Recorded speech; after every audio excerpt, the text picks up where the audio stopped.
ఒక ఊరిలో రంగా అనే యువకుడు ఉండేవాడు.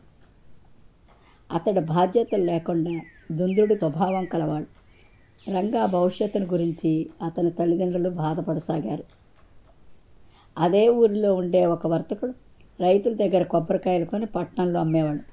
రంగా తండ్రి ఆ వర్తకుడిని బ్రతిమలాడగా ఆ వర్తకుడు రంగాకి ఉద్యోగం ఇవ్వటానికి ఒప్పుకున్నాడు. ఆ వర్తకుడు రంగాను పిలిచి దగ్గరలోని పట్టణంలో కొబ్బరికాయలు అమ్ముకుని రమ్మని పంపించాడు. సరేనన్న రంగా కొబ్బరికాయలను గుర్రబండిలో నింపుకొని పట్టణం వైపు బయలుదేరాడు. పట్టణానికి దగ్గర దారిలో వెళదామనుకున్నాడు. దారిలో అతనికి ఒక్కొక్క బాలుడు కలిశాడు. రంగా ఆ బాలుడిని, బాబు, ప్రధాన రహదారిని చేరుకునేందుకు ఇంకా ఎంతసేపు పడుతుంది అని అడిగాడు. దానికి ఆ అబ్బాయి, నెమ్మదిగా వెళ్ళు, 15 నిమిషాల్లో చేరుకుంటాం, కానీ వేగంగా వెళితే మాత్రం కనీసం గంట పడుతుంది అని బదులిచ్చాడు. రంగాకి ఆ అబ్బాయి మాటలు అర్థం కాలేదు. అతను అత్యంత వేగంగా బండిని ముందుకు దూకించాడు. కొద్ది దూరం ప్రయాణించగానే బండి చక్రం ఒకటి రాయి తగిలి ఇరుక్కుపోయింది. ఆ కుదుపుకు కొబ్బరికాయలన్నీ చెల్లా చెదరగా పడిపోయి అవన్నీ తీసి బండిలో ఎక్కించేందుకు రంగాకి చాలా సమయం పట్టింది. ఆ అబ్బాయి చెప్పిన మాటలు రంగాకి అప్పటికి గానీ అర్థం కాలేదు. ఆ సంఘటనలో రంగా తన జీవితానికి సరిపడ గుణపాఠం నేర్చుకున్నాడు. ఆ రోజు నుండి రంగా ప్రవర్తనలో చాలా మార్పు వచ్చింది. ఏ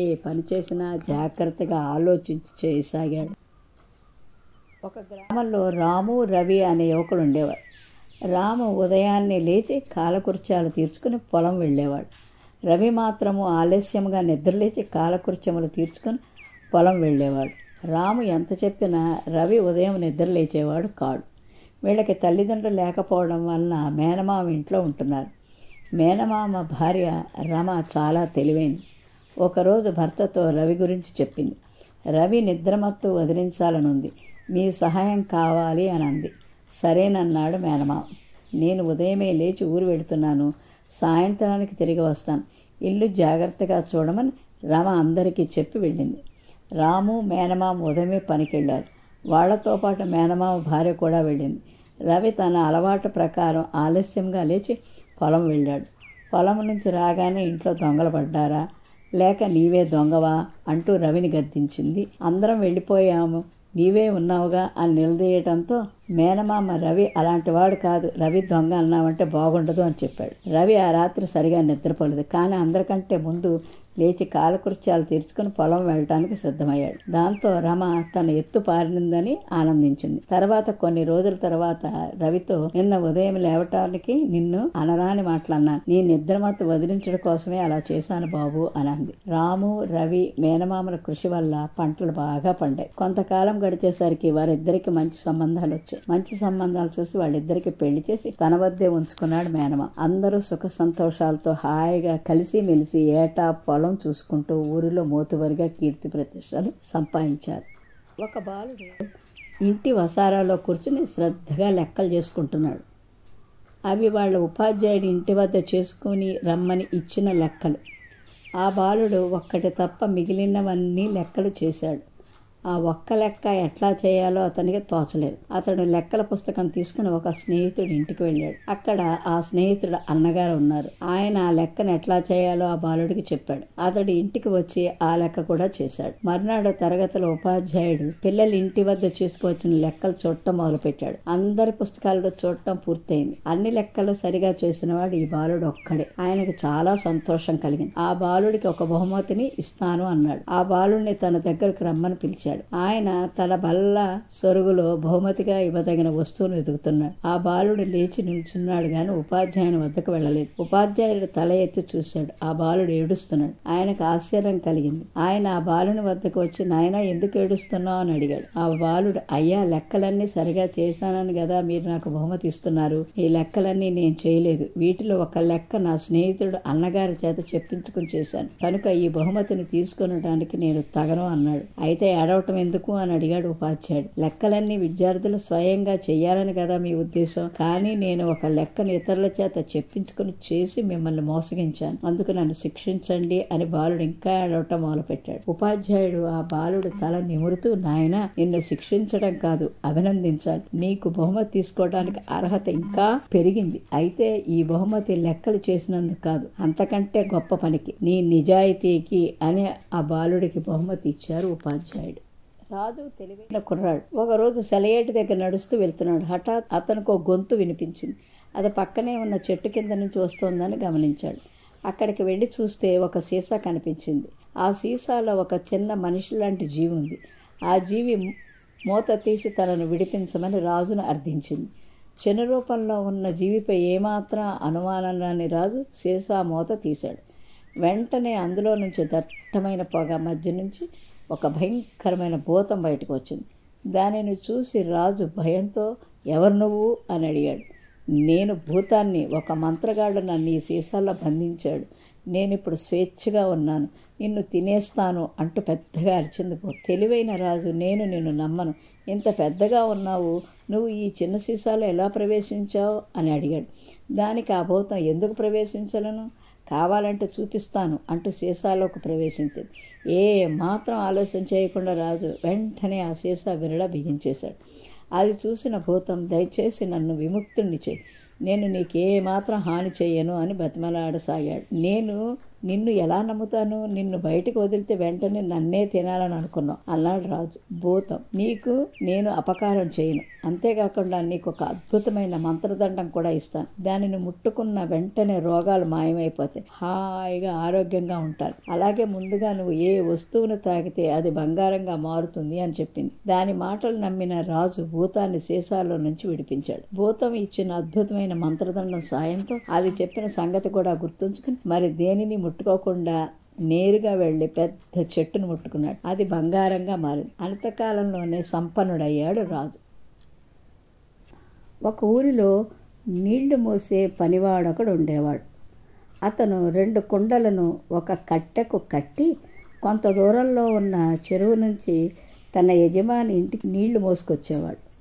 ఆ 2 కుండల్లో ఒకటి కొద్దిగా పగిలి నీరు కారిపోతుంటే మరొకటి ఒక చుక్క నీరు కూడా కారకపోకుండా ఉంది. చాలా దూరంగా ఉన్న యజమాని ఇంటికి 2 కుండల్లో నీళ్లు తీసుకొచ్చేసరికి కొద్దిగా పగిలిన కుండలో ఎప్పుడూ సగం నీరే మిగిలేది. ఎన్నో నెలలు ఇలాగే కేవలం 1.5 కుండలే నీరు యజమాని ఇంటికి వచ్చేసరికి మిగిలేవి.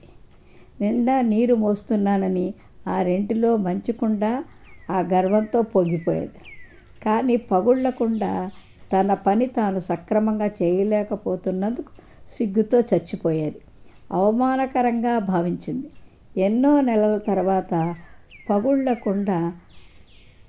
పగుళ్ళగలకుండా పనివాడితో, నేను అవమానకరంగా భావిస్తున్నాను, నన్ను క్షమించు అంది. నువ్వెందుకు అవమానకరంగా భావిస్తున్నావు అని అడిగాడు పనివాడు. ఇన్ని రోజులు నేను సగం నీళ్లే మోయగలుగుతున్నాను, ఈ పగుళ్ళు నీటిని కారిపోయేలా చేస్తున్నాయి, నా వల్ల నీకు అదనపు పని అవుతోంది, నీ కష్టానికి తగ్గ ఫలితం దక్కట్లేదు అని నసికిందా పగుళ్ళకుండా. దాని బాధ అర్థం చేసుకున్న పనివాడు, బాధపడకు, ఈరోజు యజమాని ఇంటికి వచ్చేటప్పుడు దారి వెంట ఉన్న అందమైన పుష్పాలు చూడు అన్నాడు కుతూహలంగా. ఆ పగుళ్ళకుండా ఆ దారి వెంట ఉన్న అందమైన పుష్పాలను చూసి సంతోషించింది. ఇల్లు చేరాక తిరిగి తన పొరపాటును మన్నించమని పనివాడిని కోరుకుంది. పనివాడు ఆ కుండతో, కేవలం నీ వైపే అందమైన పుష్పాలు ఉన్నాయి, మరో కుండ వైపు లేవు, అది నువ్వు గమనించావా, ఎప్పుడు నిన్నే ఆ అందమైన పూల మొక్కల వైపు ఉండేలా చేస్తాను, నీ నుంచి కారిపోయే నీటిని వాటికి అందేలా చేస్తాను, అంటే నువ్వే వాటికి నీరు పోస్తున్నావు అన్నమాట. తద్వారా ఆ అందమైన పుష్పాల యజమాని టేబుల్ అలంకరించడానికి నువ్వే ఉపయోగపడుతున్నావు. నువ్వు పగుళ్లతో లేకపోతే అతని ఇంట్లో కళకళలాడే పుష్పాలు అందమైన అలంకరణలో ఉండవు అన్నాడు. పగుళ్లకుండా తన బాధను అర్థం చేసుకోవడమే కాకుండా తన లోపాన్ని ఇలా సద్వినియోగం చేసుకుంటున్నందుకు పనివాడికి కృతజ్ఞతలు చెప్పింది. మనలో లోపాలున్న పగుళ్లకుండ మాదిరిగానే మనము ఎన్నో అద్భుతాలు సాధించగలం. మనం ఇతరులను సంతోషపరచగలం. మన తెలివితేటలతో దేవుడికే కాక మానవాళికి కూడా సేవ చేయగలం. మనం మన జీవితంలో ప్రతి నిమిషాన్ని ఆనందంగా ఉండేలా చేసుకోగలం. నజీరుద్దీన్ ముల్లాగా మారాక సొంతంగా ఏదైనా పని చేద్దామని నిర్ణయించుకున్నాడు. అందుకు వ్యవసాయం బాగుంటుందని అనుకున్నాడు. ఒక ఆసామి దగ్గరికి వెళ్ళి పొలం అద్దెకిస్తే వ్యవసాయం చేసుకుంటానన్నాడు. ఆ ఆసామి జిత్తులమారి నజీరుద్దీన్ వ్యవసాయానికి కొత్త అని కనిపెట్టి, అలాగే నా భూమిలో నువ్వు పంట వేసుకో, కానీ అద్దె కట్టాలి అన్నాడు. అలాగే అద్దె ఎంత అడిగాడు నజీరుద్దీన్. పొలం పండిన తర్వాత భూమిపైన ఉన్న పైరంతా నాకు ఇచ్చేయాలి, అదే అద్దె అన్నాడు కుటిల ఆసామి. అలాగే అని నజీరుద్దీన్ ఆ రోజు నుండి పొలం పనుల్లో నిమగ్నమయ్యాడు. కొంతకాలానికి పొలం పండే సమయం వచ్చింది. కోత కూడా అయిపోయిందని తెలిసిన ఆ ఆసామి తన వాటా కోసం నజీరుద్దీన్ దగ్గరికి వెళ్ళాడు. భూమిపైన ఉన్న పైరంతా కోసి సంచుల్లో ఎక్కించాను, తీసుకెళ్ళండి అన్నాడు. ఆ ఆసామి సంచుల్లో చూస్తే అన్ని ఆకులే ఉన్నాయి. తనను మోసం చేశాడని న్యాయమూర్తి దగ్గరకు ఫిర్యాదు చేశాడు. ఆయన నజీరుద్దీన్ కూడా పిలిపించి విచారించాడు. ఆ ఆసామి చెప్పింది నిజమేనా అని అడిగాడు. అవును నిజమే అన్నాడు నజీరుద్దీన్. మరి మోసం చేశావెందుకు అడిగాడు. మోసమేముంది, ఆయన భూమిపైన పైరు కావాలనుకున్నాడు, నేను వేరుశనగ వేశాను, ఆయన కోరినట్టే భూమిపైనదంతా ఆయనకిచ్చి గింజలు నేను తీసుకున్నాను అన్నాడు నజీరుద్దీన్. నజీరుద్దీన్ తెలివికి న్యాయమూర్తి మెచ్చుకుని అన్యాయమైన వాటా అడిగినందుకు ఆసామిని చీవాట్లు పెట్టి జరిమానా కూడా విధించాడు. వారణాసిని బ్రహ్మదత్తుడు పరిపాలిస్తున్నాడు. బోధిసత్వుడు అతనికి మంత్రిగా ఉండేవాడు. రాజపురోహితుడు వట్టి వాగుడుకాయ. అతను ఇంకొకరికి మాట్లాడే అవకాశం ఇవ్వకుండా పటపటా వాగుతూ డబ్బా కొట్టేవాడు. అది రాజుకి ఇతరులకు కూడా దుర్భరంగా ఉండేది. అతని నోరు ఎవరు మూయించగలరా అని ఎదురు చూస్తున్నాడు రాజు. ఆ కాలంలోనే వారణాసిలో ఒక కుంటివాడు ఉండేవాడు. కాళ్ళు వంకరైన రాళ్లు విసరడంలో బహునేర్పరి. పిల్లలు అతనిని బండిలో కూర్చోబెట్టి ఊరి చివర నగర ద్వారం వద్దకు తీసుకుపోయేవారు. అక్కడ ఒక పెద్ద మర్రి చెట్టు ఉండేది. పిల్లలు వాడికి డబ్బులిచ్చి మర్రి ఆకులను మట్టి ఉండలతో కొట్టి ఆ ఆకులలో ఏనుగు బొమ్మ, గుర్ర బొమ్మ తెప్పించుకునేవారు. కుంటివాడు గులకరాళ్ళు విసిరి మర్రి ఆకు చెట్టు మీద ఉండగానే ఆకారం తెప్పించి అప్పుడు దానిని రాలగొట్టేవాడు. అది పిల్లలకు ఆట. అలా రాల్చిన ఆకులు నేల మీదగా పడి ఉండేవి. ఒక రోజున రాజు ఉద్యానవనానికి పోతూ ఆ ఆకుల గుట్టను చూసి వీటిని ఇలా కోసిన వారెవరు అని అడిగారు. పిల్లలు కుంటివాడి నొంటర్ని చేసి పారిపోగా కుంటివాడు నేనే మహారాజా అంటూ విషయమంతా వివరించాడు. రాజు పరివారాన్ని దూరంగా పంపి ఆ కుంటివాడిని, ఏమయ్యా, మా వద్ద ఒక వదరబోతున్నాడు, నీ విద్యతో అతని నోరు కట్టించగలవా అని అడిగాడు. తప్పకుండా అన్నాడు కుంటివాడు.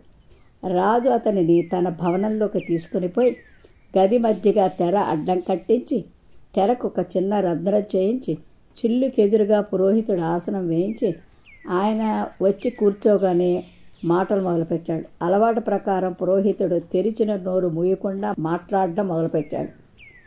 తెర అవతల కుంటివాడు మేక పెంటికలను గొట్టంలోంచి తెరలోని చిల్లు ద్వారా పురోహితుడు తెరిచిన నోటిలోనికి గురి చూసి కొట్టసాగాడు.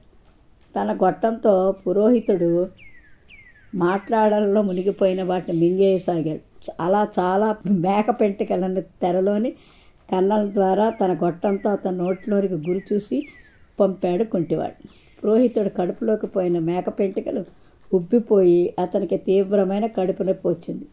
అప్పుడు రాజు, అయ్యా, మీరు వాక్ ప్రవాహంలో మునిగిపోయి నోట్లోకి మేక పెంటికలు పోవడం గమనించలేదు. ఇప్పుడు అవి కడుపులో ఉబ్బి బాధిస్తున్నాయి. ఇంటికి వెళ్ళి వాంతికి సాధనం చెయ్యండి, సర్దుకోండి అని పంపేశాడు.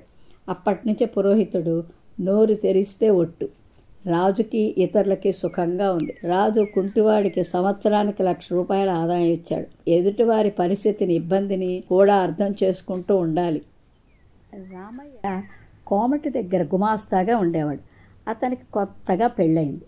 భార్య అందగత్తె, చదువుకున్నది, తెలివితేటలు గలది. కట్నం లేకపోయినా చేసుకున్నాడు. ఒకరోజు నిద్ర లేస్తూనే కళ్ళు తెరవగానే లక్ష్మీదేవిలా అలంకరించుకొని భార్య కనిపించింది. నిద్ర లేస్తూనే నీ ముఖం చూశాను, ఈరోజు ఎలా ఉంటుందో అన్నాడు.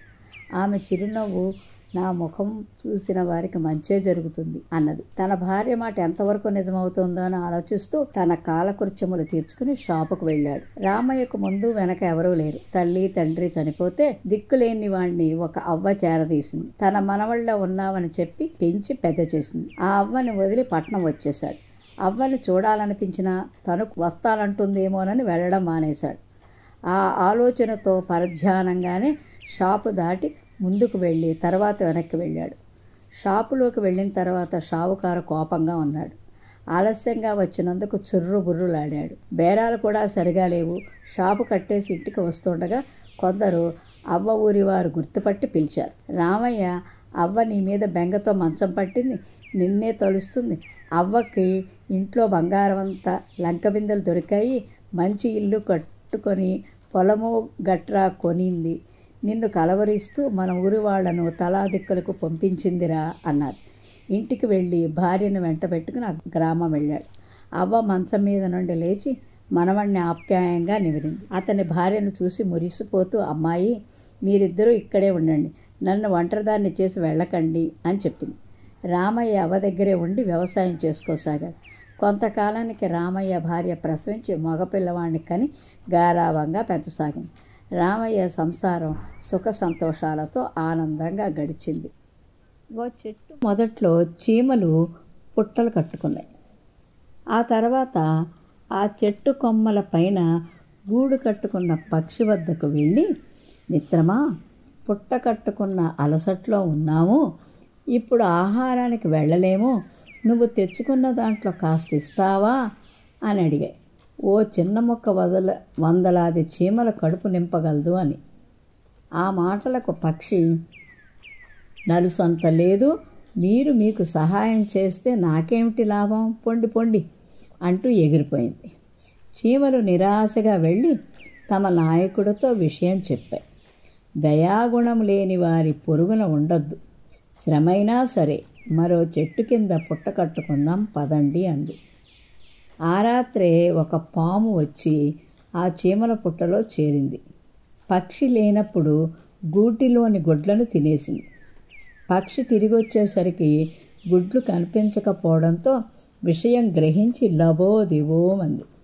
వెంటనే చీమల వద్దకు వెళ్ళి, మిత్రులారా, ఇరుగు పొరుగుతో స్నేహం ఎంత అవసరమో తెలిసొచ్చింది, నన్ను క్షమించండి అన్నాయి. అప్పటి నుంచి అక్కడే గూడు కట్టుకుని వాడితో స్నేహంగా ఉండసాగింది పక్షి. ఒక చెరువు ఒడ్డున ఒక చింత చెట్టు ఉండేది. ఆ చెట్టు పైన కోతమ్మ, కోకిలమ్మ ఉండేవి. చెరువులో బాతు, తాబేలు, మొసలి, చేప ఉండేవి.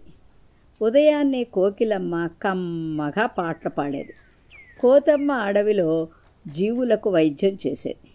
కోకిల పాటను అడవి జీవులు పట్టించుకునేవి కావు, పైగా నల్లగా ఉందని దానికి విలువనిచ్చేవి కావు. ఒకసారి చెరువులోని నీరు కలుషితమైంది. దాంతో చెరువులోని జీవులన్నీ జబ్బుపడ్డాయి.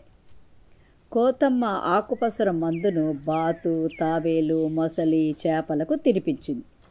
చెరువులో జీవులు జబ్బుపడటం గమనించి అది తెలుసుకున్న మృగరాజు సింహం మరుసటి రోజు ఉదయాన్నే తన పరివారంతో ఆ చెరువు దగ్గరకు చేరింది.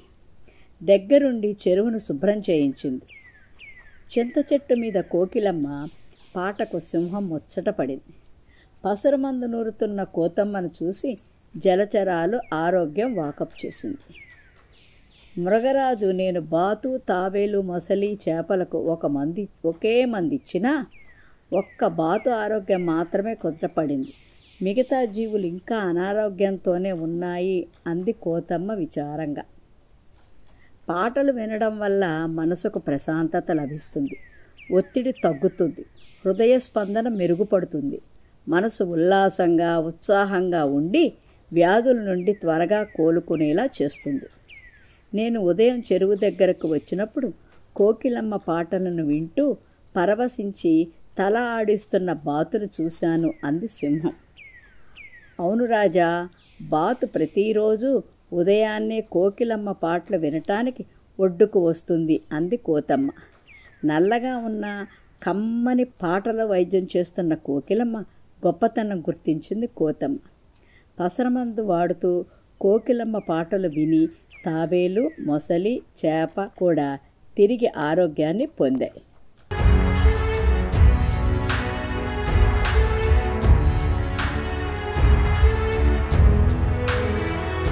మీరు మరిన్ని వీడియోలు చూడాలంటే మన ఛానల్ను సబ్స్క్రైబ్ చేయండి, పక్కనున్న బెల్ ఐకాన్ని ప్రెస్ చేయండి.